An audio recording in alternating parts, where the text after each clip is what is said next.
எம்ஆர்எஃப்ல இருந்து run machine க்ளவுங்க. உங்களுக்கு white கலர்ல கிளினிக்கெல்லாம் உங்களுக்கு குடுத்துருக்காங்க. உங்களுக்கு டெஸ்ட் மேட்சஸா இருக்கட்டும், உங்களுக்கு ஓடிஐயா இருக்கட்டும். நம்ம ஊர்ல வந்து பார்த்தீங்கன்னா, நெறைய ரெட் பால் கிரிக்கெட் ஆடுறோம். ரெட் பால் கிரிக்கெட்டுக்கு வந்து பார்த்தீங்க அப்பன்னா, ஒரு பெர்ஃபெக்ட்டான ஒரு க்ளவ்வா தான் இருக்க போகுது. MRF run machine glove.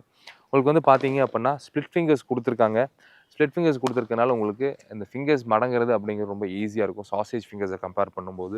உங்களுக்கு எம்ஆர்எஃப் ஒரு பிரீமியமா வந்து உங்களுக்கு எம்ப்ராய்டரி மாரி குடுத்துருக்காங்க. நீங்க ரன் மிஷின் அப்படின்னு ஸ்டிக்கரு. இது வந்து பார்த்தீங்க அப்படின்னா, ஒரு 3டி எம்ப்ராய்டரி மாரி குடுத்துருக்காங்க. உங்களுக்கு காட்டன்ல குடுத்துருக்காங்க. வெல்க்ரோவும் பெர்ஃபெக்ட்டா இருக்கு. பியூ லெதர் குடுத்துருக்காங்க. இதுல one of the most interesting feature என்ன அப்படின்னா, உங்களுக்கு நெறைய இடத்துல உங்களுக்கு இந்த ஏர் ஹோல்ஸ் குடுத்துருக்காங்க சைட்ஸ்ல. இந்த ஏர் ஹோல்ஸ் குடுக்கறனால நமக்கு என்ன பெனிஃபிட் அப்படின்னா, உங்களுக்கு ஸ்வெட் ஆகாம ரொம்ப நேரம் ஆடலாம். அண்ட் நீங்க வந்து பார்த்தீங்க அப்படின்னா, ஒரு இன்னர் க்ளோவ் யூஸ் பண்றீங்க அப்படின்னா, உங்களுக்கு லைஃப் ஆஃப் த க்ளோவ் அப்படிங்கிறது இன்னும் பெட்டராவே இருக்கும். உங்களுக்கு சைட்ஸ்ல ப்ரொடெக்ஷனும் வந்து பார்த்தீங்க அப்படின்னா, சாஃப்ட் ஃபில் யூஸ் பண்ணி ஃபுல்லா சைட்ல ப்ரொடெக்ட் பண்ணியிருக்காங்க. இந்த ஃபுல்லா சைட்ல ப்ரொடெக்ட் பண்ணியிருக்கனால உங்களுக்கு இன்ஜுரி அப்படிங்கிறது ஆகாது. பால் என்னதான் வந்து பட்டாலுமே வந்து உங்களுக்கு இன்ஜுரி அப்படிங்கிறது ஆகாது.